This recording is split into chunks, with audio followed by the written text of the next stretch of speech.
अस्सलाम वालेकुम नाजरीन, आपके फेवरेट प्रोग्राम ग्रीन फार्म्स के साथ आपकी मेज़बान गालिया ऐमन हाजिर है। नाजरीन, आज हम इस प्रोग्राम में बात करेंगे फलों की पैदावार और उनके मसाइल और इम्कानात पर। नाजरीन, फल और सब्ज़ियाँ हमारी खुराक का एक अहम हिस्सा हैं। अल्लाह ताला ने हमें मुख्तलिफ़ इक़साम के फल फराहम किए हैं। लज़्ज़त और सेहत के साथ साथ ये हमें तवानाई भी देते हैं, जबकि इनकी बरामदात से हम कीमती ज़र मुबादला भी कमाते हैं। ये फलों का इस्तेमाल हमारी सेहत को बेहतर ही नहीं बनाता, बल्कि हमारे मुल्क की इकॉनमी को भी बेहतर करता है। हमारे फल, इनकी पैदावार को हम किस तरह बढ़ा सकते हैं, कौन से जदीद तरीके इस्तेमाल करके इनके मयार और पैदावार को बेहतर बनाया जा सकता है, ये हमारे स्टूडियो में मौजूद माहिरीन हमें बताएंगे। जी नाजरीन, वेलकम टू द स्टूडियोज़। हमारे माहिरीन हमारे साथ मौजूद हैं। आपकी फ़ीडबैक हमें मिलती रहती है, आपका बहुत बहुत शुक्रिया प्रोग्राम की तारीफ़ करने का। लेकिन आपसे एक छोटी सी रिक्वेस्ट है कि तारीफ़ के साथ साथ आपके जो मसाइल हैं, आप जो सवालात का जवाब चाहते हैं, उनको भी अब मेंशन करें, ताकि हम अपने माहिरीन से वो सवाल करें और आपके मसाइल का हल ढूंढें। मैं आपसे इंट्रोड्यूस कराती हूँ अपने गेस्ट को। हमारे साथ मौजूद हैं डॉक्टर मनसब अली और उनके साथ हम मौजूद हैं डॉक्टर हफीज़ुर रहमान। आप दोनों का प्रोग्राम में आने का बहुत बहुत शुक्रिया। मनसब साहब, पहला सवाल आपका। मैंने रिपोर्ट देखी, लेकिन हम कहते हैं कि जी पैदावार भी बहुत हो रही है, फ्रूट्स भी बड़े अच्छे हैं हमारे मुल्क के, लेकिन जो पाकिस्तानी अवाम है वो फ्रूट, वो फल हैं, उनको ख़रीद नहीं सकती क्योंकि उसकी प्राइसेस बहुत ज़्यादा है। आप थोड़ा सा बताएंगे कि क्या वजह है जिसकी वजह से हम इतनी प्राइसेस ज़्यादा जा रही हैं फलों की? सबसे पहले तो मैं मशकूर हूँ ग्रीन फार्म के नाम से नया प्रोग्राम जो शुरू किया है, बहुत बहुत शुक्रिया। और ये उनकी काविश से जो हमारे साइंसदान, जो पाकिस्तान ज़राई तहक़ीक़ाती काउंसिल के लोग हैं जो काम कर रहे हैं, कि उनकी तहक़ीक़ात जो हैं वो हमारे किसान भाइयों तक या जो दूसरे जो कंज्यूमर हैं उनके पास पहुँचे। बिल्कुल। तो इस हवाले से मैं अगर आपको ये कहूँ कि पैदावार जो है वो तो वक्त के साथ बढ़ती रहती है, लेकिन जो दस्तरस से जो बाहर हो गई हैं, कीमतें जो हुई हैं, उसकी कुछ वजूहात हैं। नंबर एक तो सबसे बड़ी वजह ये है कि जो किसानों की जो पैदावारी अखराजात हैं वो बढ़ गए हैं। उसमें पानी भी है, उसमें खादें भी हैं, अद्वियात भी हैं और बीज भी हैं। ये सारी चीज़ें बढ़ गई हैं और इस वजह से जब उनके अखराजात बढ़ते हैं तो जो कीमतें हैं वो बढ़ जाती हैं।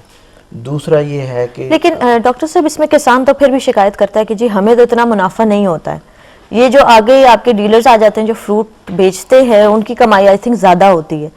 तो इस बारे में भी ज़रा थोड़ा सा हमें नाजरीन को बताइए। ये हमारे मुल्क में एक मसला तो है कि किसान और मार्केट के दरमियान मिडल मैन का किरदार तो है, उसको हम इग्नोर भी नहीं कर सकते। उसकी वजह ये है कि हमारे जो कोऑपरेटिव सिस्टम है वो नहीं है कि इकट्ठे किसान मिलके कुछ करें। कुछ जगहों पे ये काम हो रहा है, लेकिन ये एक अपनी जगह पे मसला ज़रूर है कि उनकी दस्तरस से वो बाहर चीज़ें हो रही हैं। लेकिन इसमें जो मैं एक और बात मेंशन करना चाह रहा हूँ वो ये है कि इसमें जो हमारे लोगों का जो खाने का रुझान है वो भी बड़ा है, उसका भी एक अहम किरदार है। पहले अगर हम जो फल थे वो जो खा सकते हैं बेसिकली, तो आपको ये कहना चाहिए, तो वो कम लोगों की दस्तरस में थे। अब ये है कि वो वैरायटी जो है वो ज़्यादा है, लोग जो है उसका रुझान जो है वो बड़ा है, खाने पीने का तब्दील हुआ है लोगों का। रुझान तो तब्दील हुआ है, लेकिन इसका मतलब है कि अगर रुझान ज़्यादा होगा तो फिर इंसान फ्रूट खाना ख़त्म कर दे, क्योंकि उसकी प्राइसेस ज़्यादा हो जाएंगी। डिमांड एंड सप्लाई का रुझान जब ज़्यादा होगा, वो डिमांड और सप्लाई वाली बात है ना, तो वो फिर उनकी मांग भी ज़्यादा होती है, तो कीमतें उसी हिसाब से फिर बढ़ना शुरू होती है। ठीक है। हफीज़ साहब, आपसे मैं सवाल करना चाहूँगी। इन्होंने कहा कि कीमतें क्यों इजाफा हो रहा है, बिकॉज डिमांड एंड सप्लाई का है, रुझान ज़्यादा बढ़ रहा है। लेकिन मुझे ये बताइए कि जिस तरह से हमारी आबादी बढ़ रही है उस हिसाब से मुझे नहीं लगता है कि पैदावार जो है वो भी हम उतनी बढ़ा पा रहे हैं। इतनी रिसर्च हो रही है, सब चीज़ें हो रही हैं, लेकिन पैदावार में अभी भी वो कमी नज़र आती है जो लोगों को बेहतर फ्रूट फराहम कर सके। बहुत शुक्रिया जी, मैं शुक्रगुजार हूँ। सबसे पहले तो ग्रीन फार्म्स के हवाले से जो है वो नया प्रोग्राम शुरू किया, ताकि जो है वो जो कुछ तहकीक पाकिस्तान एग्रीकल्चर रिसर्च काउंसिल में हो रही है और उसके अदारे के अंदर ज़री तहकीकाती सेंटर में, वो हमारे बागबान हजरात तक, ग्रोअर्स तक पहुँचे। और जो है वो फिर आपके सवाल की तरफ भी आता हूँ کہ یہ جو ہے آپ کا کی بات جو ہے وہ بالکل صحیح ہے کہ پروڈکشن یا پیداوار جو ہے پیداوار بڑی ہے. اگر آپ اس میں چلے جائیں جو ہے وہ جب پارٹیشن کے دور میں جب 47 میں تو ہمارے حصے میں مغربی پنجاب جو ہے جتنے باغات تھے وہ سارے مشرقی پنجاب میں چلے گئے. ٹھیک. لیکن جو ہے وہ ہم نے سمجھے تو پاکستان بننے کے بعد زیرو سے سٹارٹ کیا. پھر اگر ہم پاپولیشن بھی دیکھیں تو اس وقت ہماری پاپولیشن تھی 4 یا 5 کروڑ تھی. اس وقت ہم 18 سے 20 کروڑ کے قریب ہیں. لیکن آپ دیکھیں تو اس وقت کی نسبت اب پھلوں کی بہتات اس کا میسر اور ہر بندے کو میسر ہیں وہ. اور اس وقت ہم ایکسپورٹ میں بھی نہیں تھے, امپورٹ میں تھے. اب ہم ایکسپورٹ بھی کرتے ہیں.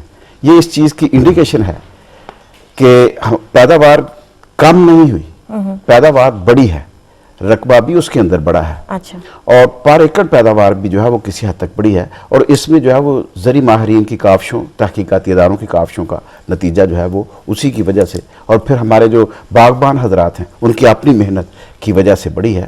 پیداوار ہے, لیکن جیسا کہ ڈاکٹر صاحب نے بتایا کہ کاسٹ جو ہے وہ اس کی زیادہ ہے, یا اس کی قیمتیں جو ہیں وہ یا ہم زیادہ یہ ہیں. کہہ سکتے ہیں کہ وہ باہر اتنا زیادہ بھیج دیا جاتا ہے کہ اپنی عوام کو جو ہے وہ یہ بھی ایک میسر نہیں ہے. ان عوامل میں یہ بھی ایک چیز شامل ہے. آپ نے بڑا اچھا کیا کہ ہماری ایکسپورٹ کی وجہ سے بھی جو ہے یہ جو ہے وہ اس کی پرائسز کچھ اپ ہوتی ہیں, لیکن یہ ایکسپورٹ بھی ہم نے کرنا ہے اس کی وجہ سے.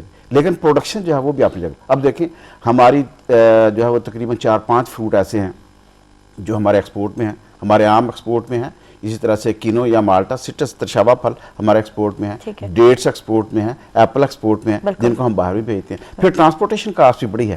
پروڈکشن جتنے عوامل جو ہیں وہ پروڈکشن کے اندر ان کی پرائسز ہائی ہوئی ہیں تو قیمتیں بڑی ہیں. ٹھیک.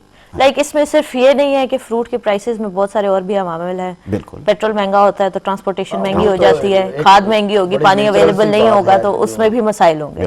اچھا, مجھے ڈاکٹر حفیظ صاحب ایک اور بات بتائیے گا کہ باغات ہم دیکھتے ہیں فروٹس کے, ہمیں کئی جگہوں پہ کئی علاقوں میں نظر آتے ہیں, لیکن وہ زیادہ تر بڑے زمینداروں کے ہی انڈر ہیں. ہمیں چھوٹا کسان جو ہے وہ اس طرف راغب ہوتا ہوا نظر نہیں آتا. کیا یہ ریسرچ سینٹر کی کوئی بیک ڈراپ ہے کہ وہ اس کو مینشن نہیں کر پائے, کسانوں تک لے کے نہیں جا سکے, یا کسان اس چیز کو بہت مہنگا سمجھتے ہیں کرنا؟ دیکھیں یہ بڑا اچھا سوال ہے اس لحاظ سے کہ یہ چھوٹے کسان جو ہیں وہ اس کی طرف مائل کیوں نہیں ہیں, بڑے باغبان جو ہیں وہ اس کے اندر کیوں ہیں. تو اس کی وجوہات ہیں.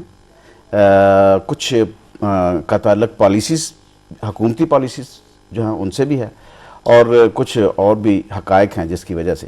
دیکھیں اس کی جو اسٹیبلشمنٹ کاسٹ ہے یا باغ جو ہے اس کو لگانے کی جو ابتدائی اخراجات ہیں وہ عام فصلوں کی نسبت بہت زیادہ ہے. اچھا. جبکہ عام فصلوں کے اوپر جو ہے وہ اتنے ابتدائی اخراجات نہیں آتے.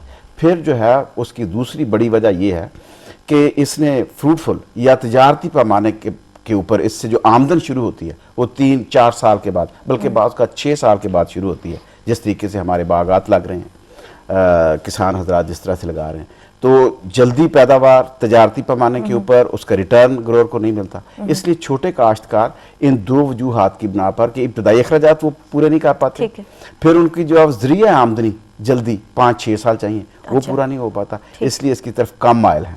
وہ کراپس کی طرف زیادہ ہیں. بڑے ذمہ دار جو ہیں ان کا جو ہے وہ یہ ہے کہ ہمیں بے شک پیداوار لیٹ ملے, لیکن ہمارے بہت سارے جھنجٹ جو ہیں وہ کم ہو جائیں. تو وہ اس میں انوان گو کہ ٹھیک ہے جی باغ لگا لیا. میں ایک صرف انگور کی اگر آپ کو مثال دوں تو اس کی 1 ایکڑ کی جو ہے وہ لاگت پہلے سال جب باغ لگانا ہوتا ہے تو وہ 1.5 سے 2 لاکھ کے قریب ہے. اچھا.